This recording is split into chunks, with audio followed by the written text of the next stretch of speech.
Delphine Richard Himachiab na Lakota na Pine Ridge Reservation Himachiataha. Lehan Stanford University of Washington Ash Lechia Wakukte. My name is Delphine Redshirt, and I grew up on the Pine Ridge Indian Reservation. Currently, I teach at Stanford University, but in Lakota, which is a verb-based language, I said Lechi Wakukte. Ku means to return home. Wakukte, I'm coming home. And so I just announced to you that as of September of 2016, I'll return to South Dakota. Jason didn't mention Wayne State College. I taught at Wayne State College in Wayne, Nebraska in 2005. And that was when I decided to pursue my doctorate. And I think it's in communities like this. I grew up in Gordon, Nebraska, very close to the Pine Ridge Reservation. And there I learned to navigate my way through English. So English is my second language. But it's in smaller communities that I feel at home. So I live in Palo Alto, California. I've lived near New Haven, Connecticut. And these are huge metropolises, but somehow I'm always looking for that drive down the road that takes me through the rural areas. So I know where I belong. So with that, I just wanted to also thank the English department for inviting me. Chuck Woodard, who's been an amazing mentor, I just want to also thank Chuck for making this possible, and many other things for Native people as Native students and faculty and staff here at SDSU. He is just the most amazing person. What Chuck and I have in common is we both served in the Marines. So Chuck was an officer in the Marines during the Vietnam era. I was the second woman to serve as a field radio operator, trained at 29 Palms in California. So second woman to go into a combat-related position.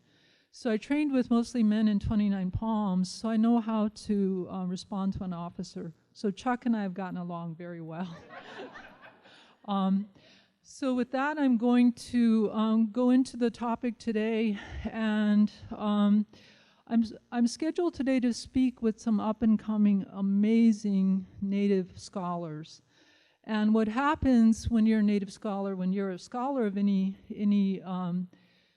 kind, is you tend to think that you invented the wheel. And so many of us, after our dissertation, we realize that we're just one spoke on that great wheel that's turning constantly at academic universities like this. And so I want to give tribute to a woman's work that I've never actually looked at until I was scheduled to give this talk. So I will begin with her work. And rather than reinventing the wheel, I want to give credit where previous scholarship has been done. And then I'll go into my own research, which begins at a whole different place. I told you I'm bilingual, and my first language is Lakota. I think primarily in Lakota in English now. But prior to that, I used to think in Lakota primarily up through my college years. And the reason is, when I went to college, I was the only Native student there. And so I was surrounded by English. And so I began to shift my thinking into English, and I could think a little bit faster. But now, with my dissertation, I've had to shift back.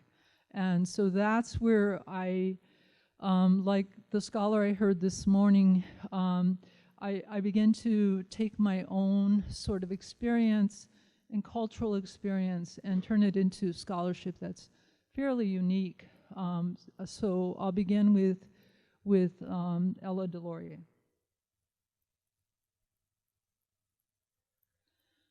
Ella Deloria's Dakota text was published in 2006 by Bison Books, University of Nebraska Press. Since 1997, I've been very lucky to remain with the University of Nebraska Press. Their research and scholarship in promoting work for Native authors is amazing. They're very thorough. So The newest book that's coming out, I turned in the manuscript in 2013, and it's taken 2 years. The publishing world has changed. I don't know if any of the faculty out there is now publishing with university presses. You have to pay for your own indexing, which I discovered. And so I negotiated with Nebraska Press. Since I heard of this new cost, they found a grant to cover the indexing cost for my new book. So I'm very pleased with that. But when Ella Deloria published Dakota Texts in 2006, Raymond Damali, who is a scholar in Lakota Dakota texts, categorized it as a preeminent source for the study of both the language and Lakota narrative. So that's the text that I'd like to focus on today. Ella Deloria, when she first began, encountered a lot of resistance. The first is you have to consider that for most Native American women, when we talk about colonization, Native American women are colonized twice. First for their gender and second for their race. So for Ella to be brave and to take on the challenges that she has, we have to applaud her efforts. And I, as a scholar, realize now that I hadn't done that as much when I was writing my dissertation.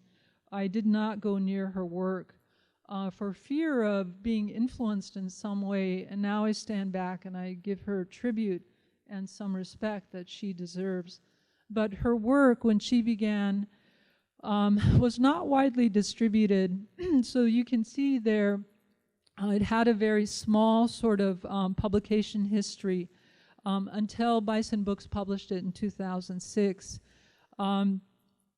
When she was publishing, the native language was not used very widely. So even in the 70s, at this time, the Lakota Dakota languages, you would not see it in any mainstream press or academic press.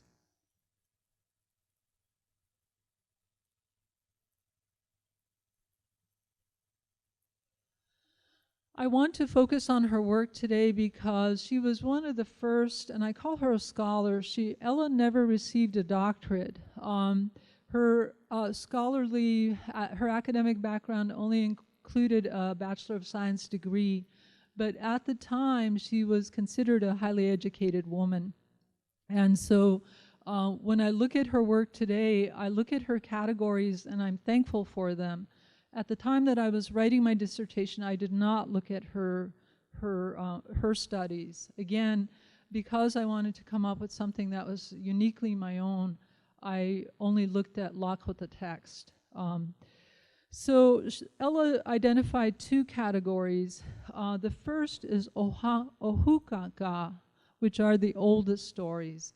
So if you think about the time before colonization, and colonization meaning the reservation period, when you look at those stories prior to colonization, those were the times that we were closest to our world meaning the land, nature, everything that encompasses the same world that you see today, but our mindsets were different.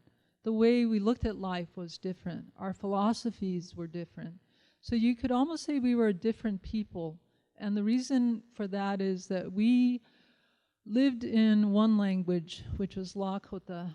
And so those stories are the closest that we come to being our original selves. The second type of story that she identifies is stories that are regarded as true. So you say shka, shka, meaning it is said, or geapi, which is they say. So again, we are a verb-based language, so ya is a verb meaning to say, gea means they say, or the one that I came across in my dissertation work was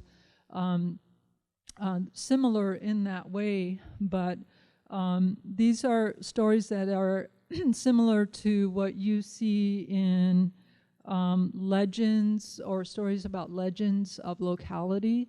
So these are true stories. But I also want to point out that what these two categories have in common is that the supernatural is present in both types. So supernatural meaning things that can't be explained, can't be easily explained by science. And so when you think about those kinds of stories, the closest I can come to them is in the Bible, in Exodus, when Moses is speaking to God, when God hands Moses the 10 Commandments through the cloud, and the ordinary people, the ordinary Hebrews, are terrified of God, yet Moses spoke very easily to God. And in that way, that relationship between Moses and God was supernatural. It was beyond anything that the ordinary Hebrew could understand. In that same way, Lakota people conversed with God constantly on a daily basis. And so the supernatural was not uncommon. And so when Ella categorized these stories, that supernatural element was in both. If you talk to traditional Lakota people today, that still exists. If you talk to Lakota medicine people, that still exists. So any person who follows the old traditional way will tell you of these common occurrences that are constant. They're still there. And the reason for that is we still speak our language. We're still in our homelands. And so anytime we make those connections, that supernatural element is very, very common to our experiences. And so I wanted to point that out. The Dakota texts that Ella was able to produce or help produce were important for these three areas in mainstream academia: linguistics, cultural studies, and literary studies. When Ella was working on this material, there was existence of other older material written in the language, but there wasn't the translator Ella Deloria working with this material. So that's the only difference. Older material does exist. My focus today is in how Ella Deloria contributed to the keeping of cultural tradition. And so I focus on her, although there were individuals who were writing in Lakota and texts that are preserved prior to the time that Ella Deloria was alive. The reason I focus on her is that she was a bridge between that older world and the newer world of anthropologists and academics. And so she's one of the first. And so she made a huge contribution as a translator. In her Dakota text, you can see in her free translations her distinctive style. And as scholars note, she tried to reflect the formal or informal tone of the originals. And I think only someone who was comfortable with the language could do this. So in that way, I felt that Ella understood the importance of knowing that language and being able to convey it to the academics, to the anthropologists that she was translating for. She tried to relay a sense of Lakota syntax. This is very important. I don't think she stayed primarily true to Lakota syntax because the anthropologist she was working with would not understand. So in that way, she wasn't as thorough as she could have been, and she was constrained by her time period. And so that was where the power was in Lakota syntax. That was where the theories were in Lakota syntax. Instead, she stuck her knowledge in the footnotes. So her footnotes in Dakota text are full of this kind of knowledge. And as translators, we're kind of relegated to that. And so in reading her text, her original field notes do not exist. I don't think anyone has located her actual field notes, but I think it's something that would be of great interest to me to find those footnotes, to field notes and to look at them. In her own words, this is how she saw her work. This is what she felt when the anthropologist came to her to translate this material. And so what I wanted to focus on was that you really cannot get at the heart of a people without knowing their language, and that is very true. I speak English now. Do I feel like I truly know the language itself? Do I feel very comfortable in the language?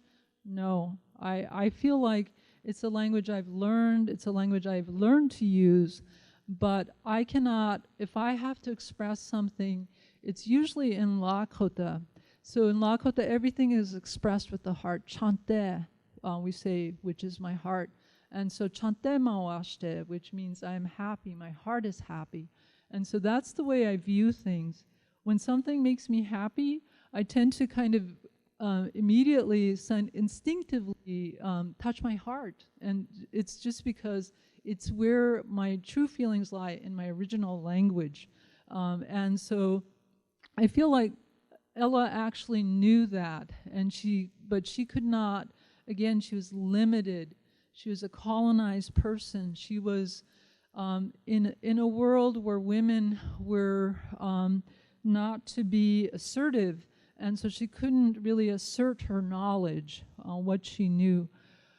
Her personal life, and I think it's very important to look at this. She was born in 1889. She attended college, and again, as I mentioned, she received a Bachelor of Science degree.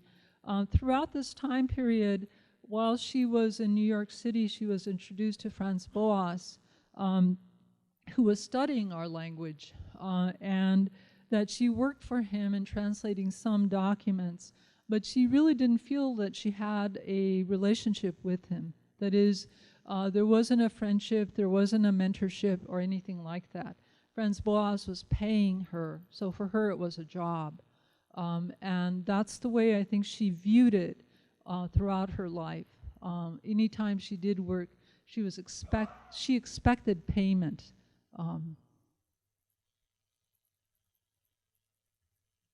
Her life continued after she finished her degree. She is from this area. She's very, very familiar with this area, and a lot of her productive years were spent in local institutions. She worked at Haskell. It wasn't until 1926 that she reconnected with Boas, and then it was Boas who was looking for her. He knew that she knew the language and that she could help him. So a lot of the material that Boas collected in the language he could not translate. He could not find adequate translations of the material. So she was very important to him. And so he actively sought her out. This was how she saw what she was doing for Boas in the grammar.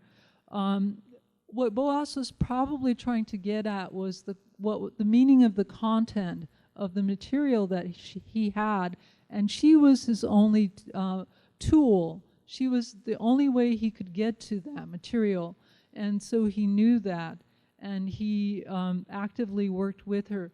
But a lot of their correspondence had to do with payment, with money.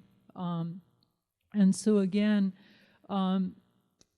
personally, her identity, her feelings about her Indianness were very, very strong. She must have been an amazing person. But in her work with anthropology and with the academy, it was a job. They offered her payment, she took it, she used it, and in her own life view and her own philosophy, these were her words, that life in any form is precious. And I think that kind of captures everything, the philosophy of Lakota life, Lakota how we view the meaning of life is this, that life in any form is precious. And so I think Ella was able to emulate that in her own personal life philosophy. My connection to Ella Deloria. In 1928, she copyrighted a work that she called the Wochbe Festival. And Wochbe is the name of a falling star. Wochbe is the woman that brought to us our sacred pipe. And so what she did when she copyrighted that was she brought to schools and summer camps a day-long festival. And what that festival did was it sort of mirrored a Sundance, a Lakota Sundance.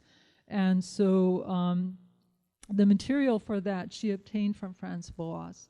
So you have to remember that throughout this time period, Franz Boas and other anthropologists were collecting information, cultural information. One of his main interests was to collect information on the Sundance from as many different plains cultures as he could, so he could analyze them, he could compare them. And so he had a lot of material, and he also, they sort of worked together. When she translated something for him, I'm sure she kept some of the notes. Franz Boas had material that he collected from a doctor who was working at Pine Ridge as a physician at the agency. When James Walker came to Pine Ridge as a doctor, he noticed that a lot of the people were actually seeking the help of medicine men instead of coming to the doctor. So for what he calls smaller ailments, they would go to the medicine man. And so James Walker became very, very curious about these medicine men, and he decided to learn the culture. So George Sword and others came to him, and they brought a lot of their knowledge to him. And the difference between James Walker and Franz Boas was James Walker did not hesitate to collect material in Lakota. And so during the early reservation period, and the Pine Ridge Reservation was established in 1879, a lot of the Lakota people were actually literate. They could write using English characters, Lakota words. And so James Walker was able to use that knowledge, and he had a lot of his, the people that were providing him with stories write in Lakota. And so there's a lot of that material that he collected. So what he did was, George Sword was one of his most trusted friends. He was a mentor to George Sword, and George Sword trusted him a lot and provided him with a lot of material written in Lakota and longhand. But this is Ella's story. So beginning in 1927, Ella was fully translating for Franz Boas. And again, he would give her different tasks. So one of the tasks was he wanted her to provide information on, the word Dakota actually refers to Lakota, Dakota, Nakota. So the whole sort of cultural psychology, Boas was very interested in that. And so she began to work for him. He offered, I think, $100 a month to work for him. She wanted $200 a month, and eventually she was able to negotiate that. So again, you have to keep in mind that for Ella, it was a job. It was something that she did. Ella never married. She and her sister were very good friends, and her sister became her lifelong companion. So when Boas brought her to New York, her sister came with her, and so she was able to go there and to do work for him. One of the ways that Boas helped her was in helping her learn linguistics, a little bit of linguistics methodology, so that she was able to use some of it in her work.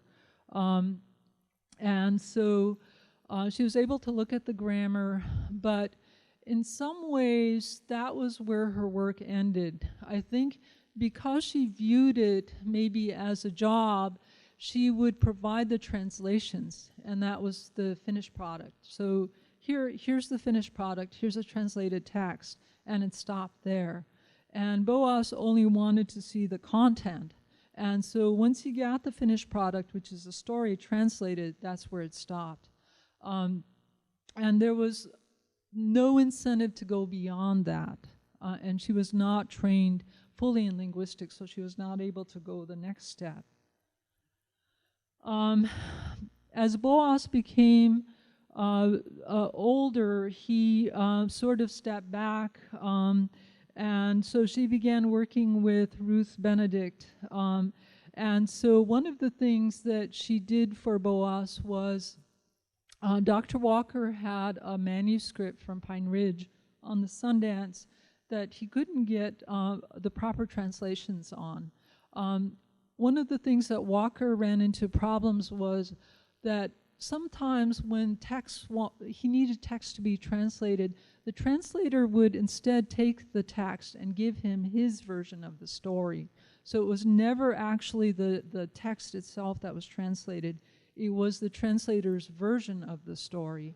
And so that's something that you have to be very careful of, especially if you have written Lakota text. You cannot infuse it with your own interpretation of it. You have to stay true to the text. So when Deloria finished the sword manuscripts, that was something that had taken a very long time period to complete. And finally, when Boas could no longer support Deloria financially, then things began to move in a different direction for Ella. In 1942, Boas died, and then 6 years later, Ruth Benedict died as well. Throughout this time period, Deloria was now able to kind of go in the directions that she felt were important. So throughout, she was collecting stories. And then, again, that pull towards home, she did come back to this area, and she worked, I think it was St. Elizabeth's at that time was like an orphanage, and that's where she worked. She retired at USD, and there in the Lakota Oral History Project, you can hear recordings of Ella. So I've done that. I've actually heard her recorded voice, and so I've read some of her transcriptions. And so her work there is still preserved. I've heard that they've digitized the collection, so if you're interested, you can go and hear her. She died at the age of 82, and the most interesting thing about all of that was that all of her major works were not published at the time of her death. And so all the work that she did for payment to Franz Boas, he published. And so you have to really think about her own, what was encouraging her to continue her work. And I would like to think that it was a preservation of culture, and that she was able in her own way to preserve that.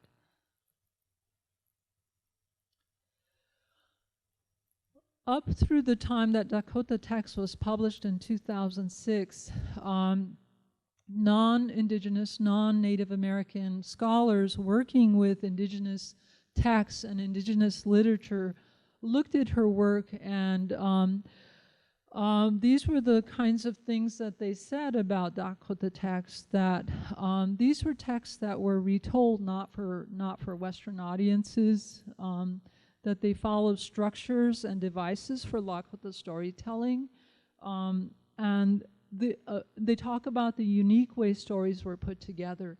But you have to think about who was saying all of this, and who was reading all of this. A lot of what is said and written about Indigenous literature, Native American literature, is usually by non-Native American scholars. And so they never elaborate on what these structures and devices are. They never talk about what makes it unique. And finally, the last quote there, the original forms of fiction to be of extraordinary historical importance. Not all of it was fiction. And so these kinds of it is praise, but it's very generic. This could be said of any cultural writings by any marginalized group. And so to take it the next step forward, I think there are important questions you have to ask. And one of them is this: what was collected in the language and what was not?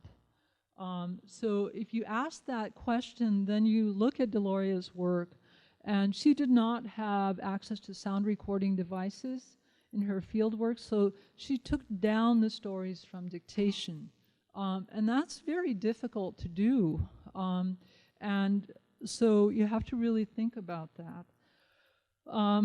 Other work, Clark Whistler, again, the stories he collected were written in English. And so these weren't stories taken down in the language and then translated. A lot of it was just being translated right at the moment that they were talking. Whereas Walker's texts, some of the texts were written in Lakota while others were taken down in translation. And that's where I think the loss occurs, when it's taken down in translation. If you look at the work kind of around the time period that Deloria was writing, there were other major texts as well. So Myths and Legends of the Sioux, that book you see everywhere. And there again, you have to think about how the language was used. Again, Marie McLaughlin is a mixed blood author, and she compiled these myths and legends from notes taken over many years. Again, these were not in the language in Lakota or Dakota. It was just from her notes. In 1941, there was a major project. A lot of these legends of the Mighty Sioux, some of those were taken from Ella's work as well. So there's a second layer.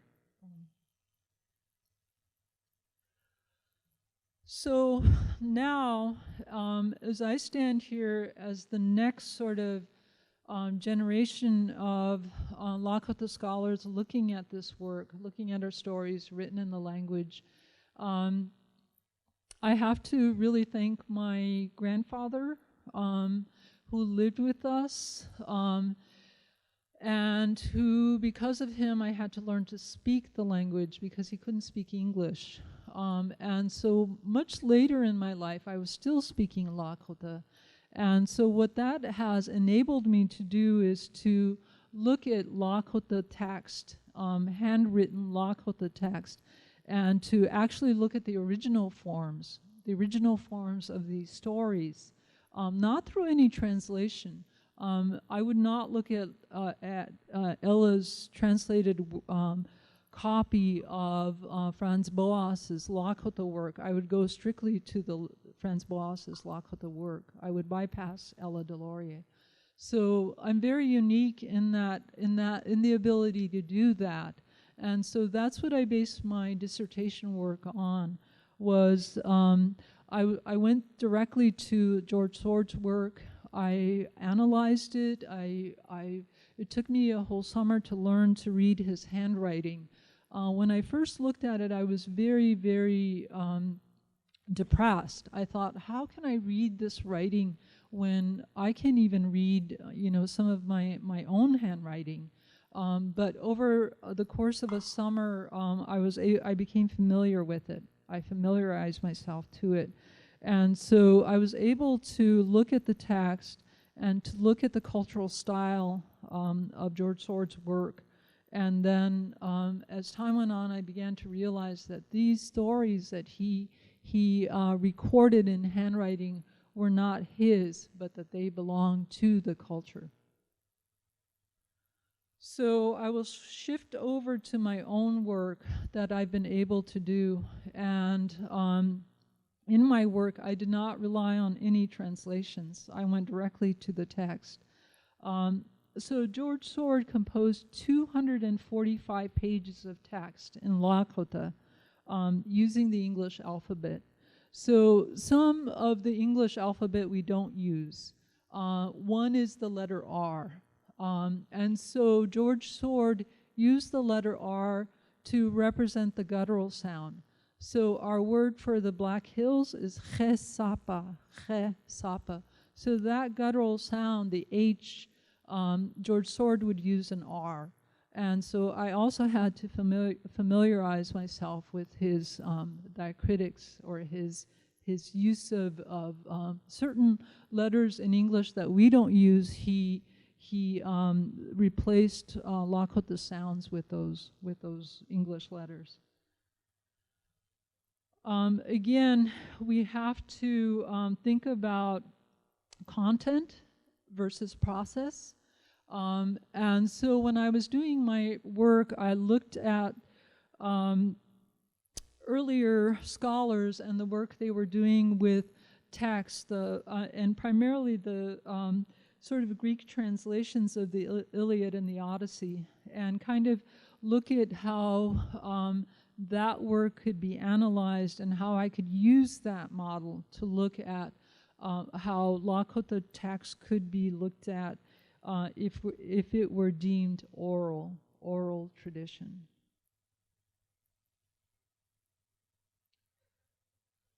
So I had to analyze the text that I was reading and to think about composition. So I was not interested in text. I knew what the story said. I knew what George Sword was trying to convey through these stories. So I was looking at memory versus process. And so the stereotypical belief is that Native Americans seem to have extraordinary memories, and that we tapped into these memories, and we were more able in that area than others. And so I was looking at that, and I realized it wasn't memory, it was the language itself. And the key was in the verbs. And so how a storyteller like George Sword could key in on one verb and use that verb to conjugate that verb in 3 or 4 different ways. And through the usage of that verb in those 3 or 4 different ways, cement in your memory what he is trying to tell you. So through the use of verbs, he was able to sort of jumpstart his own memory, and he could use that one verb and tell you a story.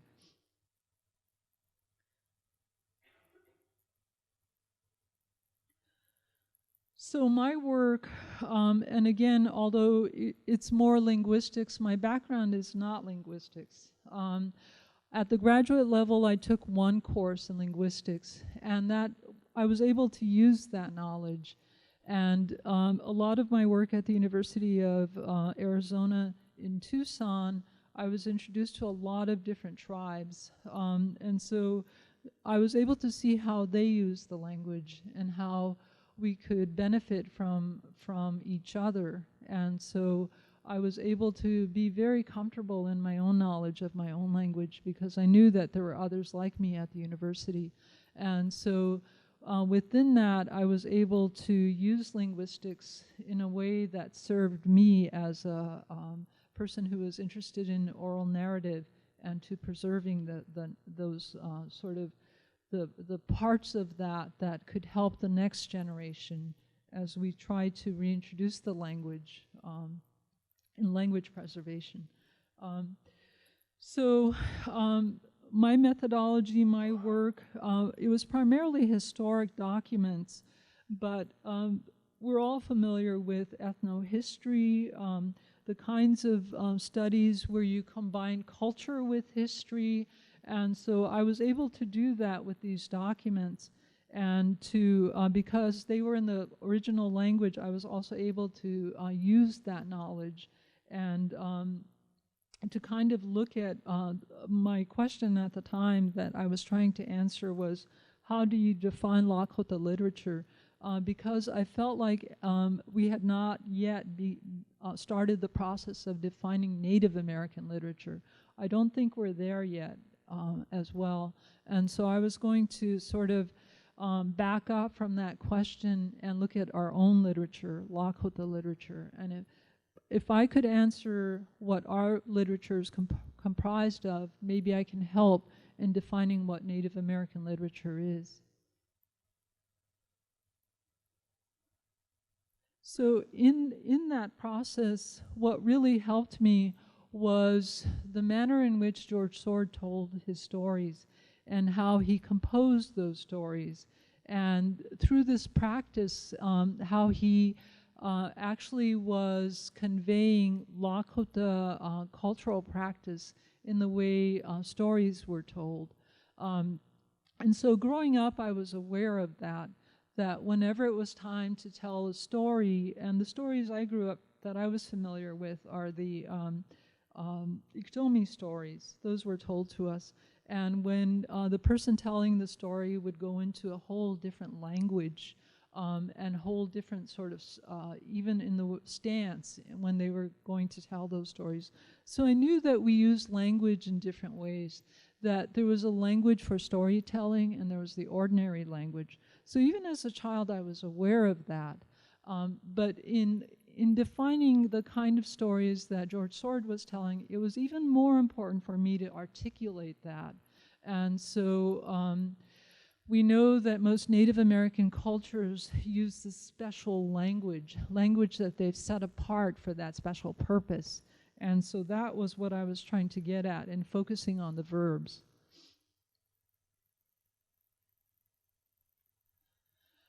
For me, again, as scholars, we have to look at the work of others. And sometimes it isn't even within our own culture. And so I was looking at the work that was done with Homer's Iliad and Odyssey, and how it was that language and the way it was used helped to determine whether those stories were composed in an oral style, meaning there were many storytellers in the telling of the Iliad and Odyssey, so that it wasn't always told in one language, it wasn't always told by one group of people, it was always culturally people contributing to those stories. So when I did that, I was able to determine two things. First, that the language George Sword was using was an older language, and that older language was probably Dakota, which tells me that the first language is not Lakota or Nakota, it is Dakota. And I was able to identify that using the word om, O-M.